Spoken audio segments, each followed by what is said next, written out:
সমস্যায় আপনার নাম? আমার নাম বাদল মন্ডল। আচ্ছা, আপনি যিশুকে আসার আগে আপনি আমি একদিন রাত্রির দিনে খেয়ে ভাত খেয়ে ঘুমিয়ে পড়েছি। ভোর 4টের সময় আমার চেতনা হয়েছে। চেতনা হয়ে আমার কানের গোড়া থেকে যন্ত্রণা হচ্ছে, যন্ত্রণাটা শুরু হয়েছে। তাহলে আমি বললাম যে আমার ডাক্তারের কাছে যেতে হবে। তাহলে ডাক্তারের কাছে নিয়ে এলো, একটা ট্যাবলেট নিয়ে এলো, নীল ট্যাবলেট আর একটা সাদা গ্যাসের ট্যাবলেট এনে খেয়ে তাহলে আমার যন্ত্রণা কমলো। আমি ভোরবেলা ঘুমিয়ে পড়েছি। তাহলে সকালবেলা উঠে দেখছি যে আমি আর উঠতে পারছি। তাহলে সঙ্গে সঙ্গে ধরাধরি করে আমার তাহলে ডাক্তার এনে বললো তোমার শরীর খুব অবস্থা খুব খারাপ, তোমার ক্যানিংয়ে দিনে পিকে পালের কাছে যেতে হবে। তাহলে পিকে পালের কাছে গেলাম। পিকে পালের কাছে গিয়ে যাওয়ার পরে থেকে ওষুধপত্র সব দিলে একদিন তাহলে ভাত খেয়ে ওষুধ খাচ্ছি। একটা মানে ভিক্ষা আরম্ভ হল। ভিক্ষাটা আরম্ভ কী মানে সেকেন্ডের ভেতর দুবার তিনবার হচ্ছে। তাহলে সেকেন্ডের মধ্যে দুবার তিনবার হওয়ার পরে দিনে তাহলে ডাক্তারের কাছে ফোন করলাম, ডাক্তারবাবু আমার এই অবস্থা, আমি তো বাঁচবো না। তো বলে তুমি এক্ষুনি গাড়ি ভাড়া করে নিয়ে চলে আসো। তাই আমি গেলাম সেখানে ডাক্তারের কাছে গেলাম। ডাক্তার বললো তোমার আমি একটা ট্যাবলেট দেন, তোমার হিক্কা আমি সেরে দিতে পারি, তবে পরিণামে একটা জ্বালা আসতে পারে, আমি কিছু করতে পারবো না। তাহলে এবার জ্বালা আসার পরে দিনে আমি সেই ডাক্তারের কাছে গেলাম। ডাক্তারের কাছে গিয়ে বললাম ডাক্তারবাবু আমার যে জ্বালা আমি সহ্য করতে পারছি না। তাহলে ডাক্তার আমার যে ওষুধ দেবে সেই ওষুধ খেয়ে আমার জ্বালা কিছু হলো না। তাহলে আমি আর কিছু করতে পারলাম না। তাহলে এবারে আমি ফের সেই ডাক্তারের কাছে গেলাম। ডাক্তার ফের ওষুধপত্র কিছু দিল, সেই ওষুধ আমি খেয়ে আমার কিছু হলো না। তাহলে এবারে আমি চলে গেলাম পিজিতে গেলাম। পিজিতে গিয়ে 9টা রিপোর্ট করেছি। 9টা রিপোর্ট করার পরে দিনে 9টা রিপোর্ট সব হওয়ার পরে দিনে এবারে আমি ডাক্তারের কাছে গিয়েছি। ডাক্তার বসে শুক্রবার করে পিজিতে। তাহলে ডাক্তারবাবু সেই রিপোর্টগুলো সব যেগুলো রিপোর্ট দেখে বললে বাবু তোমার তো কিছু হবে না, তোমার বয়স যা হয়েছে যথেষ্ট হয়েছে, তবে কোনো সময় জ্বালা বাড়তে পারে, কোনো সময় জ্বালা কমতে পারে, আমি তাতে কিছু করতে পারবো না। তবে তোমার ওষুধ এইভাবে খেয়ে যেতে পারে, অত কমতে পারে, কোনো সময় বাড়তে পারে। তাহলে আমি ওখান থেকে ডাক্তার দেখালাম। ডাক্তার দেখিয়ে আমি এসে দেখি সেই ডাক্তারের ওষুধ খেয়ে আমি আর কিছু করতে পারলাম না, কিছু আর আমার হলো না। তাহলে জ্বালাটা এবার আরম্ভ হয়ে যাচ্ছে 1 মাস পরে পা তলা থেকে টিপ টিপ করে জ্বালাটা আরম্ভ হয়ে যাচ্ছে। তাহলে জ্বালাটা আস্তে আস্তে এসে কোমর বইনে এসে গেল। কোমর বইনে এসে ডাক্তার আমি দেখালাম। ডাক্তার বলতে আমি কিছু করতে পারবো না। তাহলে আমি পিজিতে ওখানে গেলাম। ওই 9টা রিপোর্ট করার পরে দিনে ডাক্তার আমার দেখে বললো যে তোমার বয়স যথেষ্ট হয়েছে, তবে তুমি যেরকমভাবে খাচ্ছ ওরকমভাবে খেয়ে যাও, কমলে কমতে পারে, বাড়লে বাড়তে পারে। তাহলে ওখান থেকে আমি ডাক্তার আর দেখালাম না, ওখান থেকে ফিরে চলে এলাম। এসে আমি ফুলতলি অন্তর্গত থানাতে একটা দারোগা একটা একটা ডাক্তার সেখানে বসে। তাহলে আমি তার কাছে একটা খোঁজ নিয়ে বলি সে জ্বালার দিকে একটু উপহার করতে পারে, তুমি সেখানে যাও। তাহলে আমি সেখানে গেলাম। সেখানে গিয়ে সেই ওষুধ আমি 1 সপ্তাহ খেলাম, আমার জ্বালার কোনো নিরাময় হলো না। তাহলে ওখান থেকে ফিরে এলাম। এসে আমি মনে মনে করতেছি যে আমি তো ধরো জগতের পথে আছি, আমি তো এই পর্যন্ত ধরো আমার এই 60 বছর বয়স, 65 বছর বয়স হতে চলেছে, আমি কি জগতের পথে আছি। তাইলে আমি একটু ধর্মের দিকে যাই। গিয়ে তাইলে আমার ঘরে দিনে আমার ছোটোবেলা বলতে কি আমার 15 বছর বয়স থেকে আমি মনসা পূজা, আমার মনসা ঠাকুর আমার বাড়িতে আছে। নূতন ঠাকুর একটু রং পরিষ্কারে ফেস হয়ে গেছে।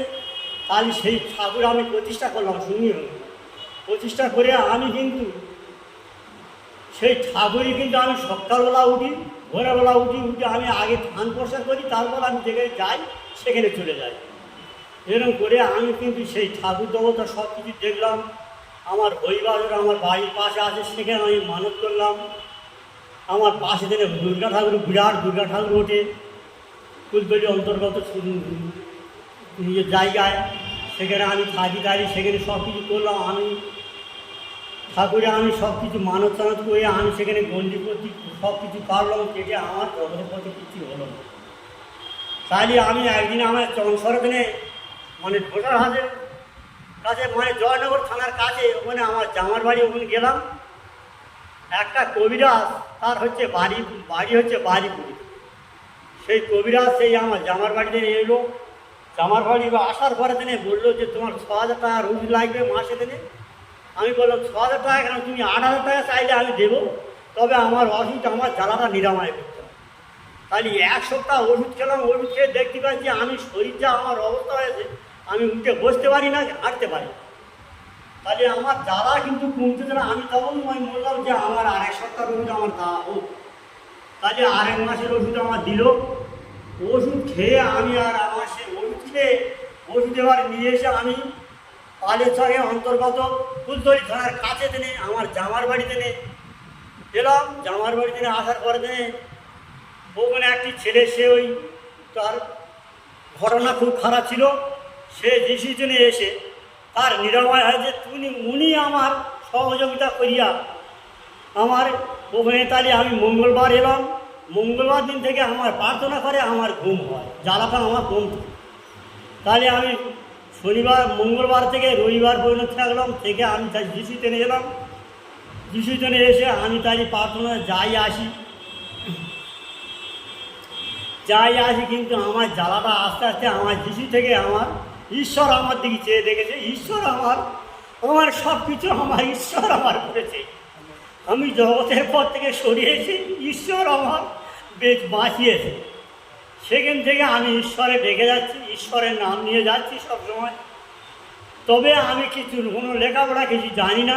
আমি যেটুকু জানি ঈশ্বরের নাম ডাকি, ঈশ্বরের কাছে সব কিছু বলি।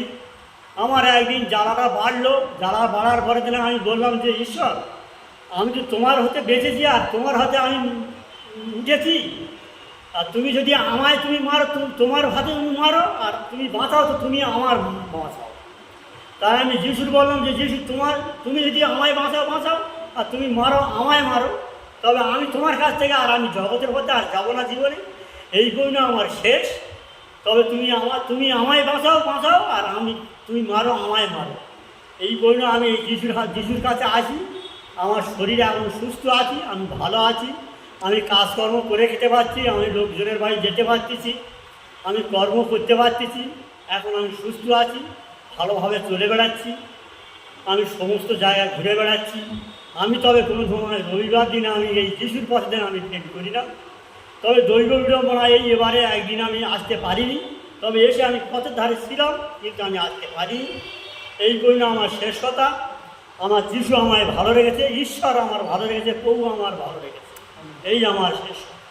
আচ্ছা, আপনি কি যিশুকে ছেড়ে দেবেন?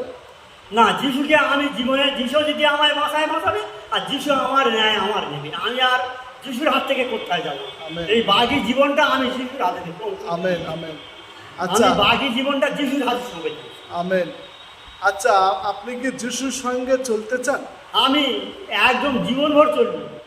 আমি আর এপা পিছ হবো না, কি এগোবো না, আমি যিশুর কাছে সবসময় পড়ে যাবো। আমেন। আচ্ছা, আপনি কি যিশুকে ভুলে যাবেন?